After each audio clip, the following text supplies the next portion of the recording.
It's been too long, California. We're almost back here at Chancey Park as we'll open up a 6-game series against the Rancho Cucamonga Quakes. But it's hard to believe it's been over 2 weeks since that 4th of July night, which we had 13,000 members of California here at Chancey Park. Welcome to In the Den, your look at the Fresno Grizzlies. I'm Tim Slack, the broadcaster of the club, and excited to be back home, to say the least, refreshed after the All-Star break and the Grizzlies' 9-game road trip to Stockton and Visalia, a winning road trip against North Division foes as they battle for a postseason playoff spot in the California League.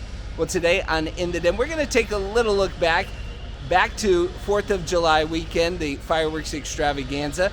Riley Atherton is going in line. She went back and talked to the folks who got here early at the Kodiak Club. You'll get to hear about some of the benefits from getting here early and getting your spot at the Kodiak Club, as we still have some big games left. Plus, we'll take a look at our fundraisers with Little Leagues, how you can help support your Little Leagues and get involved through the Fresno Grizzlies. But first, the Grizzlies on that winning road trip went to Stockton and Visalia. They took 2 out of 3 from their neighbors down south. And he'll have another base hit. That one's flared into left field. One run will score in the form of Freitas. Third single of the game for Cam Nelson. Nelson lifts this one high to right field, not very deep. De La Cruz is under it, and he makes the catch, and that will end the ball game.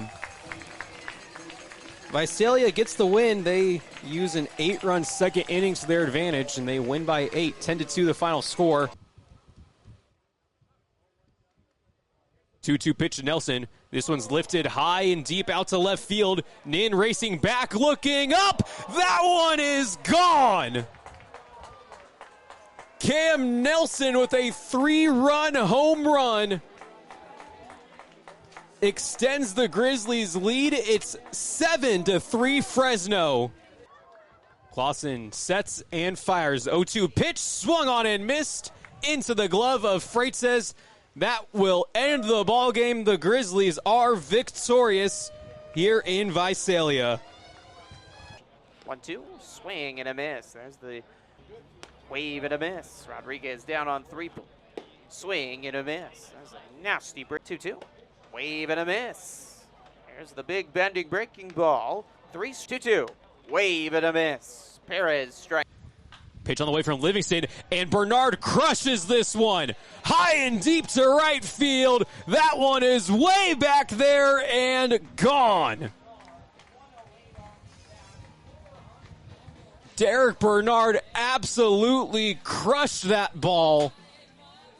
His 8th home run of 2026 ties this game up.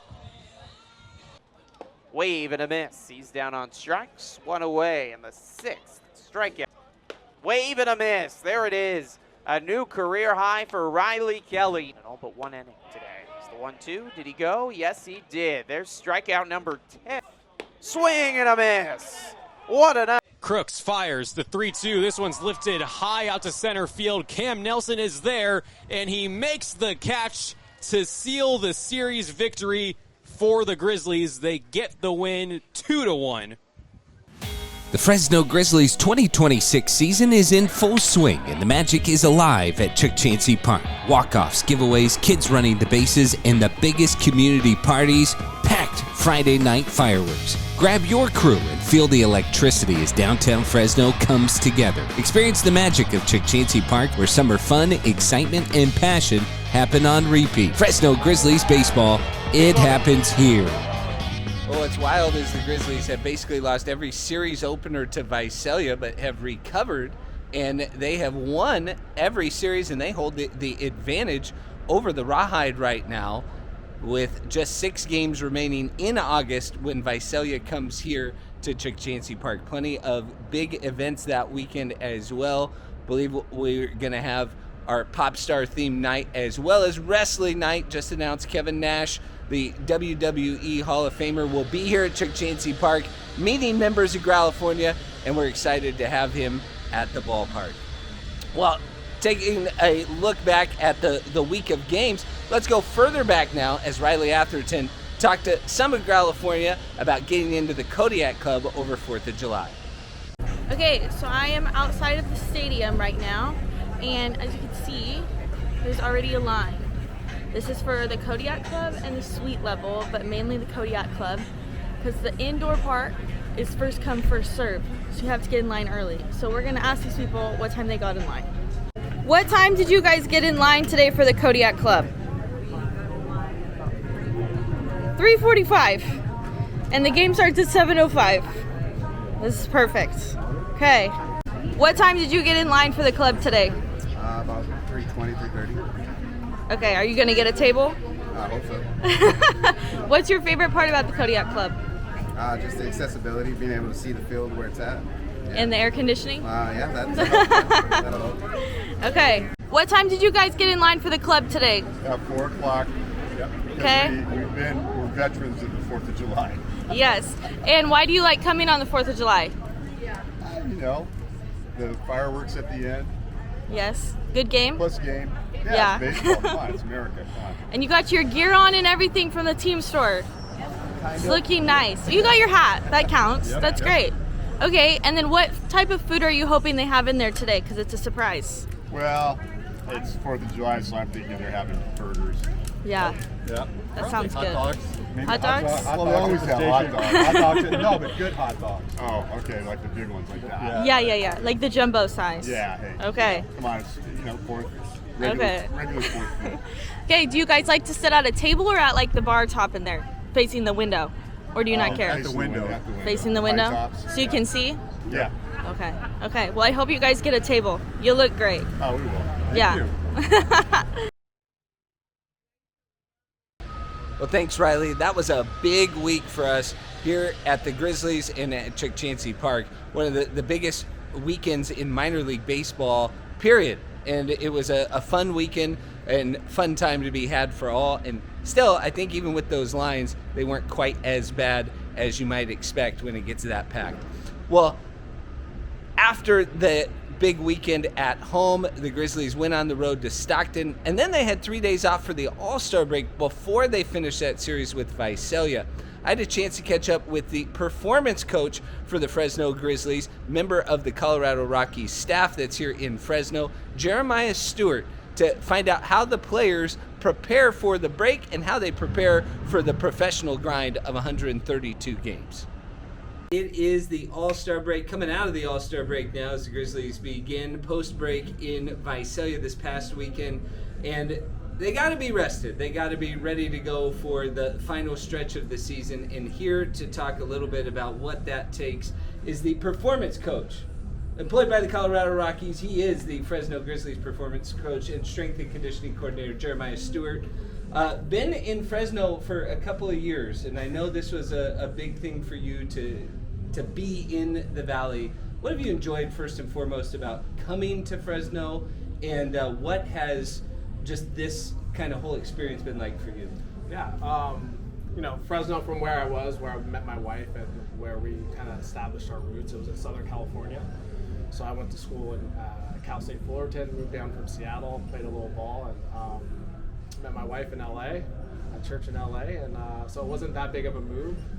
Had kids, had my first son in LA, and it was time to get out. So Fresno County, what a great place to raise my kids. Now I have 3.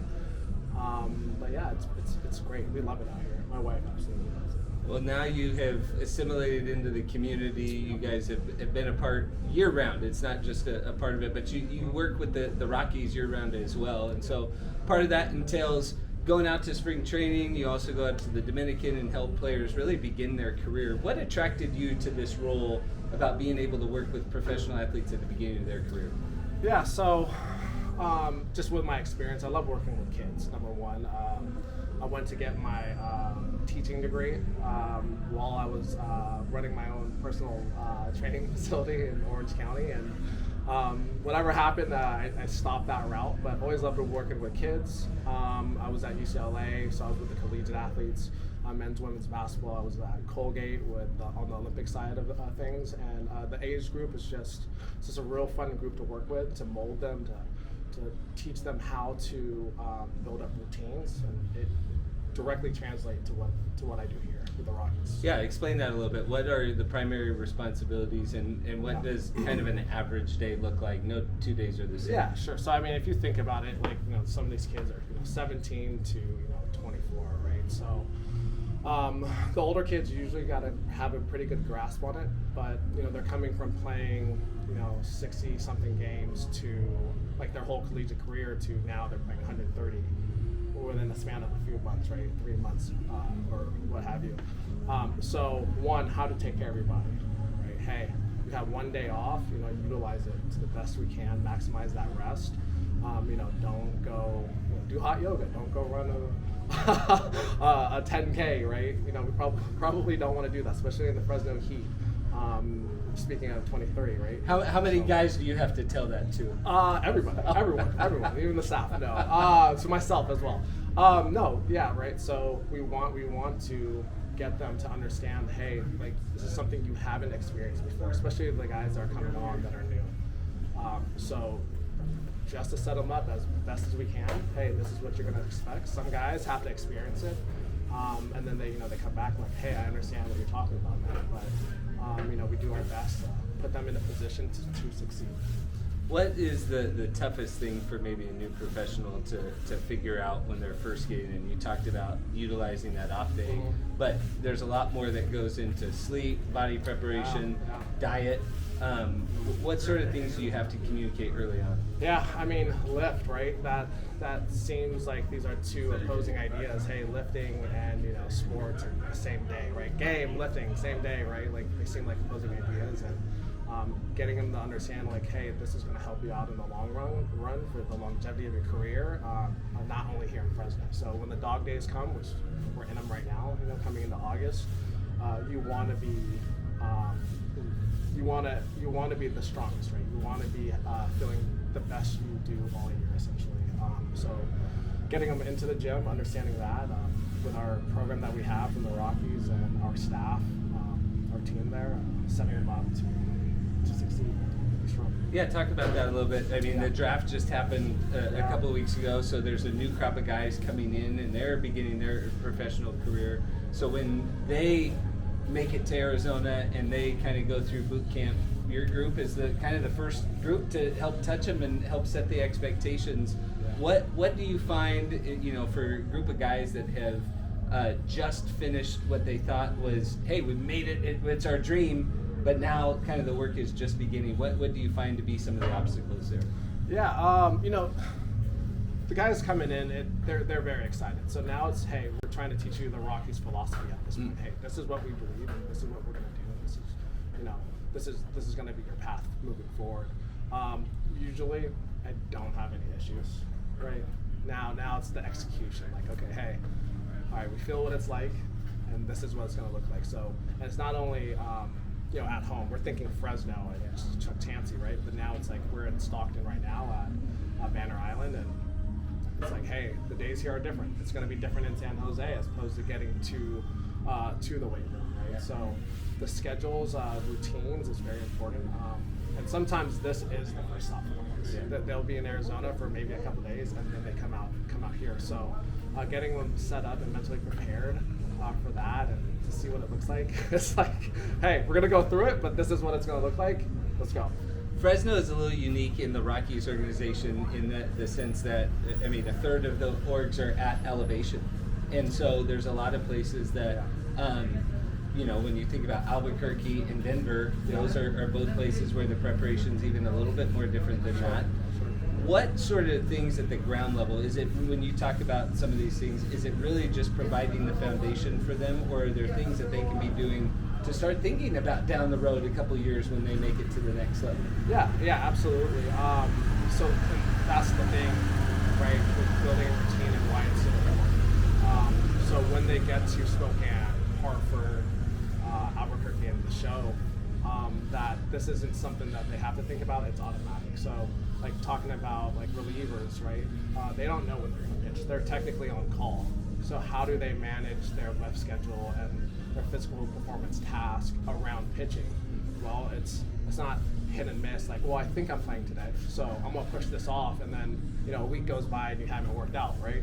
So, And you haven't played. Yeah, and you haven't played. So okay, so we just lost a week. So learning that, going through that, and like, hey, you know what, with these guys, it's like, hey, you're gonna set these 2 days up, or 3 days, or however you want to break down our lifts, and you're just gonna do it no matter what, right? And you'll be ready. That's a misconception of like, oh, I'm gonna be tired. No, you won't. And we come in early enough to get our work done, and you're gonna feel strong and ready to go. So again, routine. We'll talk about that. We're going up into the routine, and then last week we hit the All-Star break, and now you have 3 days of a different routine because it is different than everything else. What ways can players maximize that? Maybe especially for the everyday guys who are in the lineup who've been playing 87 games since April and probably more with spring training. How do they maximize that rest, and what sort of things can they do besides just not do anything to be ready for the rest of the season? Yeah, right. You can touch things, right? But again, I do really drive, hey, rest, recover. Your body needs it. We're way past the halfway point, right? So we're 66 plus games, obviously. Almost 90. 90, almost 90. Yeah. So that's that is like a college career for some of these guys. So hey, you go home, family time, rest. I don't push like, hey, you have to do something, but do something to keep your body moving. But again, rest, sleep. Let your body come back fresh on Thursday or Friday. Well, and then you're in the valley, and you come out of it in Visalia. It's a hot weekend, and then we're at home for this week against Rancho Cucamonga. And I know you're big on hydration. Yeah. How much do you preach that to these guys, and how do they make adjustments to that? So, despite what my higher ups tell me to do, not reminding them every day, no, I remind them every day. On the line, you'll hear me yelling, "Hey, you draw the day or hydrate," giving them signals, but also giving them like hydration packs that we have. So, again, setting it up beforehand, before we come out to the field, the day before. Everything we do, it's not like at that moment, right? Hey, everything we're doing is to set you up for the next day and the next day. Building those good days up to have great days.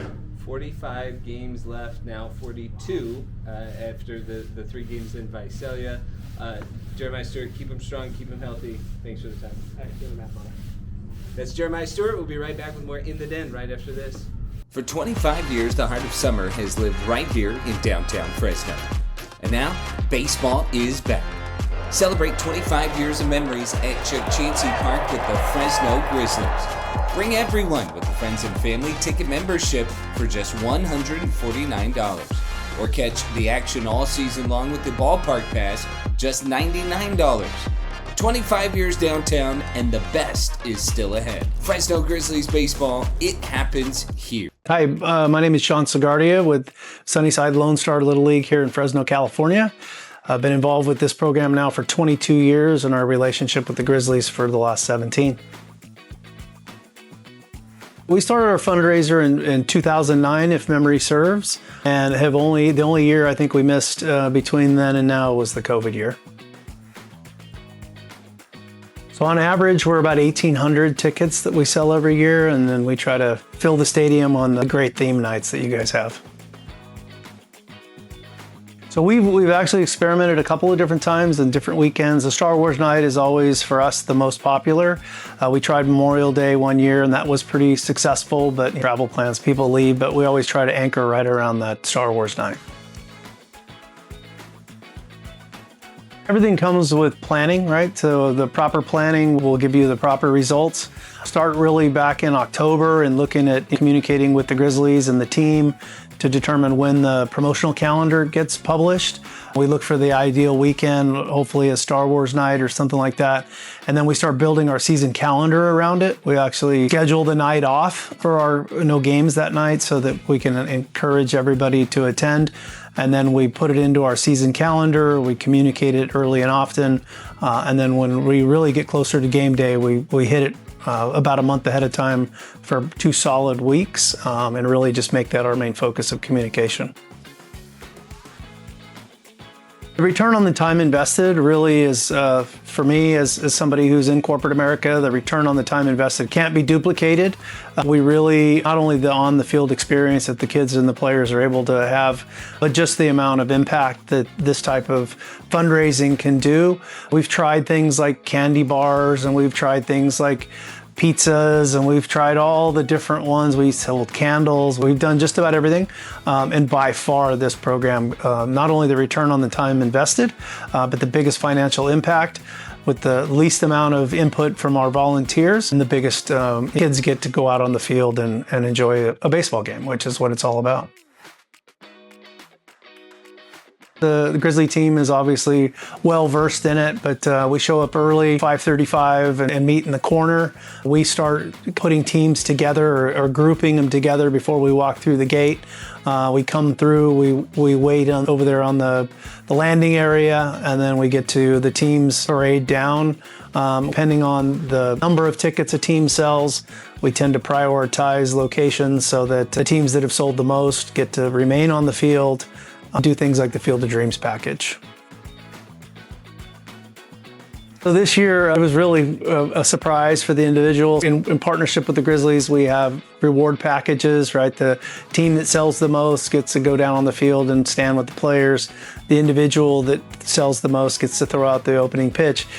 So this year is unbeknownst even to me, his father kept it a secret.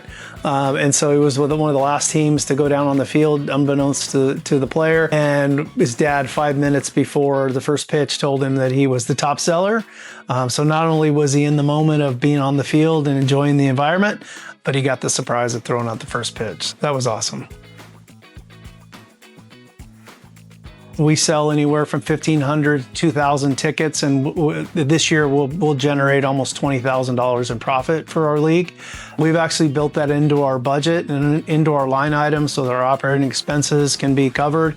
And without this program, there is unequivocally no way that we could balance our budget or provide the level of services that we do for our players. So it allows for better equipment, better uniforms, better experience, because we're a net neutral operating budget. Every dollar that comes in goes out. All the board members are volunteers. We got to pay to cut the grass and keep the lights on.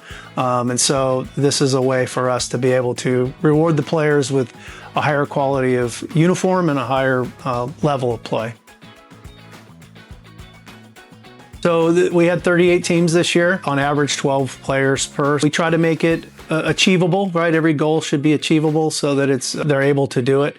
So we require, I like to use the word require, 5 tickets per player, 12 players per team, so 60 tickets per team. So we have individual goals and we have team goals and we have a league goal. If everybody does a little bit, the big number becomes very easily achievable.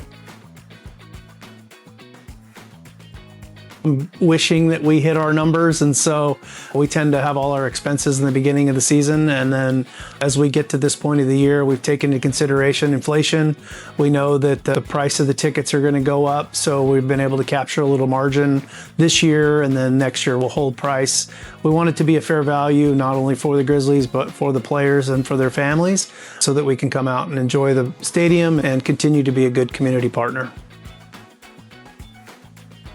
So once we're in the stadium, the experience is amazing. You can imagine 1,500 of your friends and family members sitting in sections together, rooting on the home team. It's amazing. The kids tend to get up and move throughout the stadium, move to the splash park, find Parker, and then they think that Parker remembers them both from our opening day, which is amazing. They feel like they have a friend in Parker. And then just being able to move throughout the park and enjoy the food and the beverages that are afforded to us. Fireworks on a Friday is always amazing. Got to go down and run the bases. So it's really from a 5 p.m. to 11 p.m. evening of fun, friends, and baseball, which we couldn't ask for better. Now, the one thing I would say, and I will say it to anybody that would listen, that our program absolutely could not provide the services that we do for the 400 plus kids that are in our community without this relationship. We're 17 years in.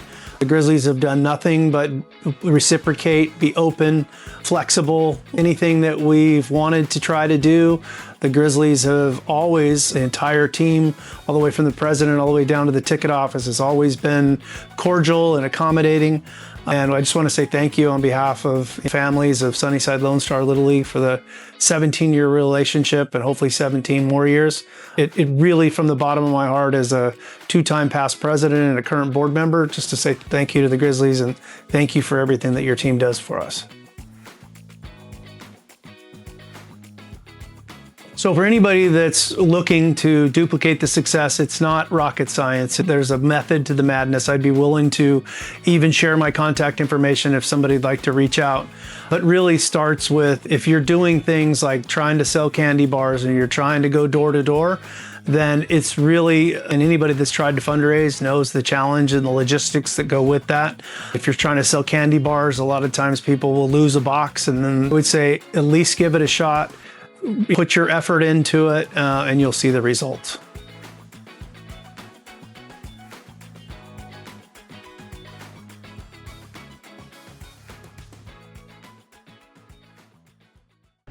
All right, well, that will do it here for In the Den today. Of course, we'll be back next week, but it is a big series once again at home as the Rancho Cucamonga Quakes are here at Chukchansi Park tomorrow night, 6:50 start for the opening of the 6-game series against the Quakes, a team that has given the Grizzlies a lot of trouble.